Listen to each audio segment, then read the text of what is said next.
ಯಾವ ಹೂವು ಯಾರ ಮುಡಿಗೋ ಭಾಗ 200. ವಿಕ್ರಮ್ ಮಂಟಪದ ಕಡೆ ಹೆಜ್ಜೆ ಹಾಕುತ್ತಾ ಮನಸ್ಸಿನಲ್ಲಿ ಛೇ, ಆಗ್ಲೇ 7 ಗಂಟೆಯಾಯ್ತು. ಸಮಯ ಎಷ್ಟು ಬೇಗ ಓಡ್ತಿದೆ. ಅಥವಾ ನಾನು ಸಮಯದಿಂದ ದೂರ ಓಡೋ ಪ್ರಯತ್ನ ಮಾಡ್ತಿದ್ದೀನ. ಈ ಮಂಟಪಕ್ಕೆ ಮಾಡಿರೋ ಅಲಂಕಾರದ ಪ್ರತಿಯೊಂದು ಹೂವು ಸಾನ್ವಿಯ ಮದುವೆಯ ಸಂಭ್ರಮವನ್ನು ಸಾರುತ್ತಿವೆ. ಆದ್ರೆ ನನ್ಗ್ಯಾಕೆ ಇದು ನನ್ನ ಪ್ರಾಣಾನೇ ಹಿಂಡೋ ತರ ಅನ್ನಿಸ್ತಿದೆ. ಎಲ್ರೂ ನಗ್ತಿದ್ದಾರೆ, ನಾನು ಮಾತ್ರ ನಗೋದಕ್ಕೆ ಆಗ್ತಿಲ್ಲ. ಆದ್ರೆ ನಗುವಿನ ಮುಖವಾಡ ಧರಿಸಬೇಕು ಅಷ್ಟೇ ಎಂದುಕೊಂಡವನ ಮುಖದಲ್ಲಿ ಮದುವೆಯ ಉತ್ಸಾಹವಿಲ್ಲ. ಬದಲಿಗೆ ಒಂದು ರೀತಿಯ ಶೂನ್ಯತೆ ಇದೆ. ಮದುವೆಯ ಮಂಟಪದ ಸುತ್ತ ಹೂವಿನ ಅಲಂಕಾರ, ಜನಜಂಗುಳಿಗಳ ವಾದ್ಯದ ಶಬ್ದ. ವಿಕ್ರಮ್ ಮಂಟಪದ ಒಳಗೆ ಪ್ರವೇಶ ಮಾಡಿ ಸುತ್ತಲೂ ನೋಡುತ್ತಾನೆ. ಅವನ ಕಣ್ಣುಗಳು ಸಾನ್ವಿಗಾಗಿ ಹುಡುಕುತ್ತಿವೆ. ವಿಕ್ರಮ್ ಒಬ್ಬನೇ ಒಂದು ಕಡೆ ನಿಂತು ಮಂಟಪದ ಅಲಂಕಾರವನ್ನು ನೋಡುತ್ತಾನೆ. ಅವನ ಎದೆ ಬಡಿತ ಹೆಚ್ಚಾದಂತೆ ಭಾಸವಾಗುತ್ತದೆ. ಮನಸ್ಸಿನಲ್ಲಿ ಸಾನ್ವಿ, ನೀನು ನನ್ನಿಂದ ಮಾನಸಿಕವಾಗಿ ದೂರವಾಗ್ತಿದ್ಯಾ ಅನ್ನೋ ಅರಿವು ಈಗಷ್ಟೇ ನನಗಾಗ್ತಿದೆ. ಆದರೆ ಈಗ ಕಾಲ ಮಿಂಚಿ ಹೋಗಿದ್ಯಾ? ಇಲ್ಲ, ನಾನು ಇರಲೇಬೇಕು ಅನ್ನೋ ಅನಿವಾರ್ಯತೆ ಎಂಬ ಬೇಡಿ ನನ್ನ ಕಾಲನ್ನು ಈ ಮಂಟಪಕ್ಕೆ ಕಟ್ಟಿ ಹಾಕಿದೆ. ನನ್ನ ಪ್ರಾಣ ನನ್ನಿಂದ ದೂರ ಹೋಗುತ್ತಿದೆ ಅನ್ನೋ ಅನುಭವ. ನನ್ಗೆ ಯಾಕೆ ಹೀಗೆ ಆಗ್ತಿದೆ? ಯಾವಾಗ್ಲೋ ಒಂದೊಂದು ಸಲ ಈ ರೀತಿ ಅನ್ನಿಸುತ್ತುಂಟು.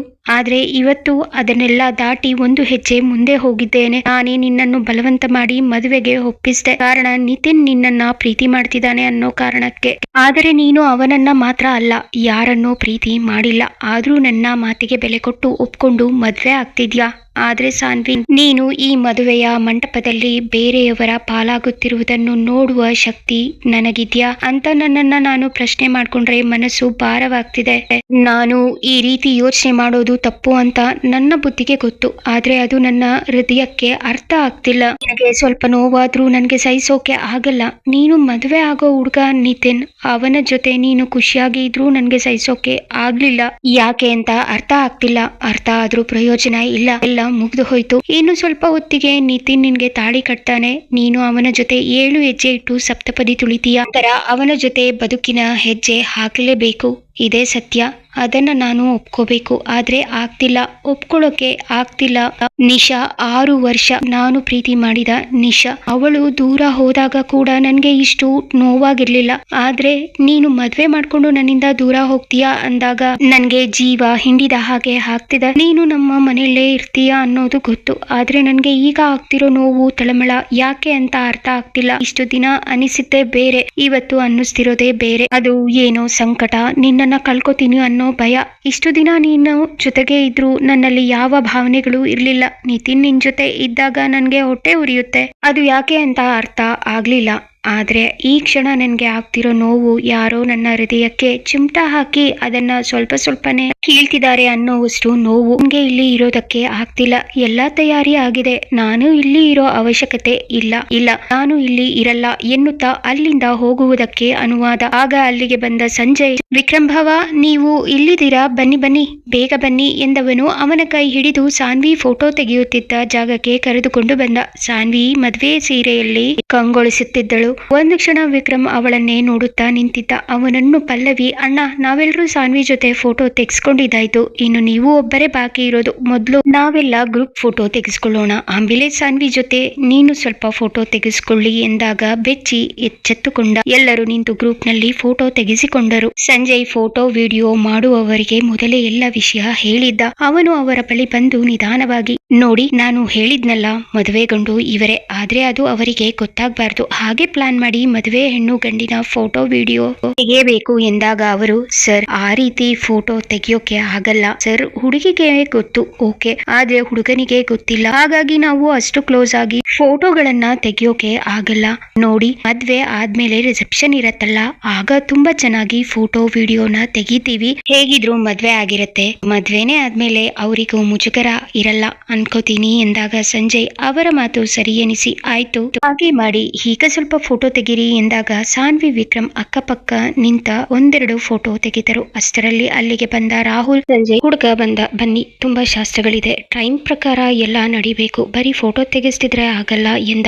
ಎಲ್ಲರೂ ಹುಡುಗನ ಸ್ವಾಗತಕ್ಕಾಗಿ ಹೋದರು. ಮಂಟಪದ ಹಿಂಭಾಗದ ಕಾರಿಡಾರ್. ವಿಕ್ರಮ್, ಸಾನ್ವಿ ಇಬ್ಬರು ಒಬ್ಬರನ್ನೊಬ್ಬರು ನೋಡುತ್ತಾ ನಿಂತು ಬಿಡುತ್ತಾರೆ. ಇಬ್ಬರ ಕಣ್ಣುಗಳು ಸ್ಪಂದಿಸುತ್ತವೆ. ಸಾನ್ವಿಯ ಕಣ್ಣುಗಳಲ್ಲಿ ನೀರು ತುಂಬಿದೆ. ವಿಕ್ರಮ್ ಮನಸ್ಸು ಅವಳ ಕಣ್ಣಲ್ಲಿರೋ ನೀರು ನನ್ನ ಅಪ್ಪ ಅಮ್ಮನಿಂದ ದೂರ ಹೋಗ್ಬೇಕು ಹೇಳಬೇಕಲ್ಲ ಅನ್ನೋ ಕಾರಣಕ್ಕೆ ಬಂದಿದೆ ಅಷ್ಟೇ ಎನ್ನುತ್ತಿತ್ತು. ಅವಳು ಅಳುತ್ತಿದ್ದರೂ ಸತ್ಯ ಹೇಳಲಾಗದ ಅಸಹಾಯಕತೆ ವಿಕ್ರಮ್ನ ಮುಖದಲ್ಲಿ ಇತ್ತು. ಅವರಿಬ್ಬರ ಮಧ್ಯೆ ಕೇವಲ ಮೌನವಷ್ಟೇ ಇರುತ್ತದೆ. ವಿಕ್ರಮ್ ಮನಸ್ಸಿನಲ್ಲಿ ಸಾನ್ವಿ ಇಷ್ಟು ಹತ್ತಿರ ಇದ್ದರೂ ನೀನು ನನಗೆ ದಕ್ಕದಷ್ಟು ದೂರ ಹೋಗ್ತಿದೀಯಾ ಎಂದು ಅನಿಸುತ್ತಿದೆ. ನಿನ್ನ ಈ ಮದುವೆಯ ರೂಪ ನನಗಾಗಿ ಇರಬಾರದಿತ್ತೆ ಎಂದುಕೊಂಡವನು ತಕ್ಷಣ ಛೇ, ಇದು ಎಂತ ಕೆಟ್ಟ ಯೋಚನೆ ನನ್ನದು. ಸಾನ್ವಿ ಸಿದ್ಧವಾಗಿ ನಿಂತಿರೋದು ನಿತಿನ್ಗೋಸ್ಕರ, ಅವಳು ಅವನಿಗಾಗಿ ಹುಟ್ಟಿರೋದು ಅಂತ ದೇವರು ಬರೆದಿದ್ದಾನೆ.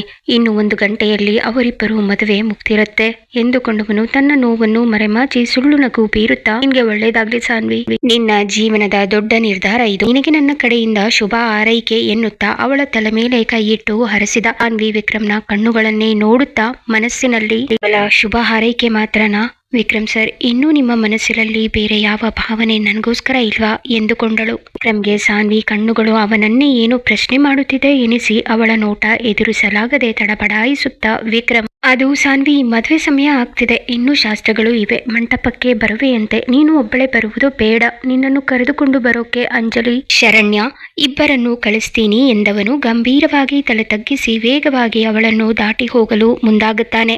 ಆದರೆ ಅವನ ಕೈ ಸಾನ್ವಿಯ ಸೀರೆಯ ಹಂಚಿಗೆ ಅಚಾನಕ್ ಆಗಿ ಅವನ ವಾಚ್ ಸಿಕ್ಕಿ ಹಾಕಿಕೊಳ್ಳುತ್ತದೆ. ಸಾನ್ವಿ ಸುಮ್ಮನೆ ನಿಂತು ಅವನನ್ನೇ ನೋಡುತ್ತಾ ಮನಸ್ಸಿನಲ್ಲಿ, ಇನ್ನು ನಿಮಗೆ ನನ್ ಮೇಲೆ ಯಾವ ಭಾವನೆ ಇದೆ ಅನ್ನೋದು ಅರ್ಥ ಆಗ್ಲಿಲ್ವಾ ವಿಕ್ರಮ್ ಸರ್, ನಿಮ್ಮ ಕಣ್ಣುಗಳು ನನಗೆ 1000 ಭಾವನೆಗಳನ್ನ ಹೇಳ್ತಿದೆ, ನಿಮ್ಮ ಹೃದಯದ ಮಾತುಗಳು ನನಗೆ ಕೇಳಿಸ್ತಿದೆ, ನಿಮ್ಮ ಕಣ್ಣುಗಳು ಅದನ್ನ ಹೇಳ್ತಿವೆ, ಆದ್ರೂ ಅದು ನಿಮ್ಗೆ ಇನ್ನೂ ಅರ್ಥ ಆಗಿಲ್ಲ. ನಿಮ್ಮ ಮನಸ್ಸಲ್ಲಿರೋ ಮಾತನ್ನ ಅರ್ಥ ಮಾಡ್ಕೊಂಡು 1 ಸಲ ಹೇಳಿದ್ರೆ ಸಾಕು, ನಾನು ಓಡಿ ಬಂದು ನಿಮ್ಮನ್ನ ತಪ್ಪಿಕೊಂಡು ನಾನು ನಿಮ್ಮನ್ನ ಮನಸ್ಸಾರ ಪ್ರೀತಿ ಮಾಡ್ತಿದ್ದೀನಿ ಅಂತ ಕೂಗಿ ಹೇಳ್ತೀನಿ.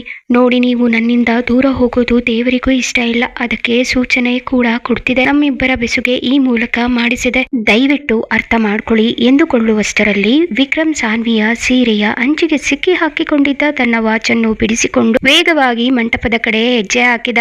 ಅವನ ಕಣ್ಣಿನ ಹನಿ ಕೆನ್ನೆಯ ಮೇಲೆ ಜಾರುತ್ತದೆ. ಮಂಟಪದಿಂದ ಸ್ವಲ್ಪ ದೂರದಲ್ಲಿ ಮಂಗಳವಾದ್ಯದ ಸದ್ದು ಕೇಳಿಸುತ್ತದೆ. ನನಗೆ ತಿಳಿದ ಮಟ್ಟಿಗೆ ಮದುವೆಯಲ್ಲಿ ಬರುವ ಶಾಸ್ತ್ರಗಳ ಮಹತ್ವ ಹೇಳಲು ಇಷ್ಟಪಡುತ್ತೇನೆ, ತಪ್ಪಿದ್ದರೆ ಕಮೆಂಟ್ ನಲ್ಲಿ ತಿಳಿಸಿ. ಅರಿಶಿಣ ಶಾಸ್ತ್ರ, ವಧು ಮತ್ತು ವರರಿಗೆ ಅರಿಶಿಣ ಹಚ್ಚುವ ಮೂಲಕ ಅವರ ಅಂದವನ್ನು ಹೆಚ್ಚಿಸುವ ಮತ್ತು ಮಂಗಳಕರವಾಗಿ ಮಾಡುವ ವಿಧಿ. ಮದುವೆಯ ಮೊದಲಿಗೆ ನಾಂದಿ ಶಾಸ್ತ್ರ, ಮದುವೆಯ ಕಾರ್ಯಗಳು ಯಾವುದೇ ವಿಘ್ನವಿಲ್ಲದೆ ನಡೆಯಲಿ ಎಂದು ದೇವರ ಆಶೀರ್ವಾದ ಪಡೆಯಲು ಮಾಡುವ ಮೊದಲ ಶಾಸ್ತ್ರ. ನಾಂದಿ ಶಾಸ್ತ್ರದ ಅರ್ಥ ಮತ್ತು ಮಹತ್ವ: ವಿಘ್ನ ನಿವಾರಣೆ, ಮದುವೆಯ ಕಾರ್ಯಗಳು ಯಾವುದೇ ತಡೆಗಳಿಲ್ಲದೆ ಸುಸೂತ್ರವಾಗಿ ನೆರವೇರಲಿ ಎಂದು ವಿಘ್ನ ನಿವಾರಕ ವಿನಾಯಕನನ್ನು ಮತ್ತು ಕುಲದೇವತೆಗಳನ್ನು ಪ್ರಾರ್ಥಿಸುವುದೇ ಈ ಶಾಸ್ತ್ರದ ಮುಖ್ಯ ಉದ್ದೇಶ. ಪಿತೃಗಳ ಆಶೀರ್ವಾದ, ಈ ದಿನ ಪಿತೃ ದೇವತೆಗಳನ್ನು ಸ್ಮರಿಸಿ ಅವರ ಆಶೀರ್ವಾದವನ್ನು ಪಡೆಯಲಾಗುತ್ತದೆ. ಮಂಗಳಕರ ಆರಂಭ, ಈ ಶಾಸ್ತ್ರದ ನಂತರವೇ ಮದುವೆಯ ಇತರ ಧಾರ್ಮಿಕ ವಿಧಿವಿಧಾನಗಳು ಆರಂಭವಾಗುತ್ತವೆ. ಸಾಮಾನ್ಯವಾಗಿ ವಧು ಮತ್ತು ವರರ ಮಕ್ಕಳಲ್ಲಿ ಪ್ರತ್ಯೇಕವಾಗಿ ಈ ಶಾಸ್ತ್ರವನ್ನು ಮಾಡಲಾಗುತ್ತದೆ. ವರ ಪೂಜೆಯ ಮಹತ್ವ ಮತ್ತು ಆಚರಣೆ: ವರನ ಸ್ವಾಗತ, ವಧುವಿನ ಕಡೆಯವರು ವರನನ್ನು ಮತ್ತು ಆತನ ಕುಟುಂಬವನ್ನು ಮದುವೆ ಮಂಟಪಕ್ಕೆ ಅಥವಾ ಊರಿನ ದೇವಸ್ಥಾನಕ್ಕೆ ಹೋಗಿ ಗೌರವ ಪೂರ್ವಕವಾಗಿ ಬರಮಾಡಿಕೊಳ್ಳುವ ಶಾಸ್ತ್ರವಿದು. ವರನೇ ವಿಷ್ಣು ಸ್ವರೂಪ, ಶಾಸ್ತ್ರದ ಪ್ರಕಾರ ವರನನ್ನು ಸಾಕ್ಷಾತ್ ಮಹಾವಿಷ್ಣುವಿನ ಸ್ವರೂಪವೆಂದು ಭಾವಿಸಿ ಪೂಜಿಸಲಾಗುತ್ತದೆ. ವಿಧಗಳು: ವರನ ಕಾಲು ತೊಳೆದು ಅರಿಶಿಣ ಕುಂಕುಮ ಹಚ್ಚಿ ಹೊಸ ಬಟ್ಟೆ, ಉಂಗುರ ಅಥವಾ ವಾಚ್ ನಂತಹ ಉಡುಗೊರೆಗಳನ್ನು ನೀಡಿ ಸತ್ಕರಿಸಲಾಗುತ್ತದೆ. ವಧುವಿನ ತಾಯಿ ವರನಿಗೆ ಆರತಿ ಬೆಳಗುವ ಮೂಲಕ ದೃಷ್ಟಿ ತೆಗೆಯುತ್ತಾರೆ. ಸಂಬಂಧಗಳ ಬೆಸುಗೆ: ಈ ಶಾಸ್ತ್ರವು 2 ಕುಟುಂಬಗಳ ನಡುವೆ ಸ್ನೇಹ ಮತ್ತು ವಿಶ್ವಾಸವನ್ನು ಬೆಸೆಯುವ ಮೊದಲ ಹೆಜ್ಜೆಯಾಗಿದೆ. ಕಾಶಿ ಯಾತ್ರೆ: ವರನು ಸಂಸಾರ ಹೂಡದೆ ಕಾಶಿಗೆ ಹೋಗುತ್ತೇನೆ ಎಂದು ಹೊರಟಾಗ ವಧುವಿನ ತಂದೆ ಅವನನ್ನು ಒಪ್ಪಿಸಿ ಮದುವೆಗೆ ಕರೆತರುವ ಒಂದು ತಮಾಷೆಯ ಶಾಸ್ತ್ರ. ಕಾಶಿ ಯಾತ್ರೆ ಎಂಬುದು ಕರ್ನಾಟಕದ ಮದುವೆಯ ಸಂಪ್ರದಾಯಗಳಲ್ಲಿ ಅತ್ಯಂತ ಕುತೂಹಲಕಾರಿ ಮತ್ತು ತಮಾಷೆಯಾದ ಶಾಸ್ತ್ರವಾಗಿದೆ. ಇದರ ಮಹತ್ವ ಮತ್ತು ಸಂಪ್ರದಾಯ ಹೀಗಿದೆ. ಕಾಶಿ ಯಾತ್ರೆಯ ಹಿನ್ನೆಲೆ ಮತ್ತು ವಿಶೇಷತೆ: ವೈರಾಗ್ಯದ ಹಾದಿ, ವರನು ಮದುವೆಯ ಮುನ್ನ ದಿನ ಅಥವಾ ಮದುವೆಯ ಮಂಟಪದಲ್ಲಿ ನನಗೆ ಸಂಸಾರ ಬೇಡ, ನಾನು ಜ್ಞಾನಾರ್ಜನೆಗಾಗಿ ಕಾಶಿಗೆ ಹೋಗಿ ಸನ್ಯಾಸಿಯಾಗುತ್ತೇನೆ ಎಂದು ಹೇಳಿ ಕೈಯಲ್ಲೊಂದು ಕೋಡೆ, ಕಾಲಿಗೊಂದು ಚಪ್ಪಲಿ ಮತ್ತು ಒಂದು ಜೋಳಿಗೆಯನ್ನು ಹಿಡಿದು ಹೊರಡುತ್ತಾನೆ. ವಧುವಿನ ತಂದೆಯ ಸಂಧಾನ: ಈ ಸಮಯದಲ್ಲಿ ವಧುವಿನ ತಂದೆ ವರನನ್ನು ತಡೆದು ಸಂಸಾರ ಜೀವನದ ಮಹತ್ವವನ್ನು ತಿಳಿ ಹೇಳಿ ಕಾಶಿ ಯಾತ್ರೆಗೆ ಹೋಗಬೇಡ, ನನ್ನ ಮಗಳನ್ನು ನಿನಗೆ ದಾರಿ ಎರೆದು ಕೊಡುತ್ತೇನೆ, ಗೃಹಸ್ಥಾಶ್ರಮವನ್ನು ಸ್ವೀಕರಿಸು ಎಂದು ಮನವೊಲಿಸಿ ಮರಳಿ ಕರೆತರುತ್ತಾರೆ. ಮದುವೆಯಲ್ಲಿ ಗೌರಿ ಪೂಜೆಯ ಮಹತ್ವ. ವಧುವು ಮದುವೆಯ ಮಂಟಪಕ್ಕೆ ಬರುವ ಮೊದಲು ಗೌರಿ ಪೂಜೆಯನ್ನು ನೆರವೇರಿಸುತ್ತಾಳೆ. ಇದು ದೀರ್ಘ ಸುಮಂಗಲಿ ಯೋಗಕ್ಕಾಗಿ ಮತ್ತು ಸುಖಿ ಸಂಸಾರಕ್ಕಾಗಿ ದೇವಿಯನ್ನು ಪ್ರಾರ್ಥಿಸುವ ಕ್ರಮವಾಗಿದೆ. ವ್ರತದ ಸ್ವರೂಪ. ವಧುವು ತವರು ಮನೆಯಲ್ಲಿ ಅಥವಾ ಮದುವೆಯ ಸ್ಥಳದ ಪ್ರತ್ಯೇಕ ಕೊಠಡಿಯಲ್ಲಿ ಮಣ್ಣಿನಿಂದ ಮಾಡಿದ ಗೌರಿ ವಿಗ್ರಹಕ್ಕೆ ಪೂಜೆ ಸಲ್ಲಿಸುತ್ತಾಳೆ. ಆಚರಣೆ. ದೇವಿಗೆ ಷೋಡಶೋಪಚಾರ ಪೂಜೆ ಮಾಡಿ 16 ಗಂಟುಗಳ ದಾರವನ್ನು ಕಂಕಣ ಕೈಗೆ ಕಟ್ಟಿಕೊಳ್ಳಲಾಗುತ್ತದೆ. ಬಾಗಿನ. ಮದುವೆಯ ಸಮಯದಲ್ಲಿ ಮುತ್ತೈದೆಯರಿಗೆ ಬಾಗಿನ ನೀಡುವುದು ಕೂಡ ಈ ಪೂಜೆಯ ಒಂದು ಭಾಗವಾಗಿದೆ. ಇದು ಸಮೃದ್ಧಿಯ ಸಂಕೇತ. ಮದುವೆಯ ಎಲ್ಲ ಶಾಸ್ತ್ರಗಳು ಒಂದೊಂದಾಗಿ ಶುರುವಾದವು. ಕೊನೆಯಲ್ಲಿ ಉಳಿದದ್ದು ಧಾರಾ ಮುಹೂರ್ತ. ವಧುವಿನ ಕೈ ಮೇಲೆ ವರನ ಕೈ ಇಟ್ಟು ಅದರ ಮೇಲೆ ಹಾಲನ್ನು ಎರೆಯುವ ಮೂಲಕ ಕನ್ಯಾದಾನ ಮಾಡುವ ಅತ್ಯಂತ ಪವಿತ್ರವಾದ ಕ್ಷಣ. ಒಂದೊಂದು ಕಡೆ ಒಂದೊಂದು ರೀತಿಯ ಆಚರಣೆ ಇರುತ್ತದೆ. ಸಾನ್ವಿ ಮದುವೆಯ ಎಲ್ಲ ಶಾಸ್ತ್ರಗಳು ಮುಗಿದು ಇನ್ನು ಉಳಿದದ್ದು ಧಾರಾ ಮುಹೂರ್ತ ಮಾತ್ರ. ಸಾನ್ವಿ ಮದುವೆ ನಡೆಯೋದು ಯಾರ ಜೊತೆ? ನಿತಿನ್ ಇನ್ನು ಮಂಟಪದಲ್ಲೇ ಇದ್ದಾನ? ತಿಳ್ಕೋಬೇಕಾ? ಕತೆಗಾಗಿ ಕಮೆಂಟ್ ಮಾಡಿ. ನಿಮ್ಮ ಆಲೋಚನೆಗಳನ್ನು ಹಂಚಿಕೊಳ್ಳಿ.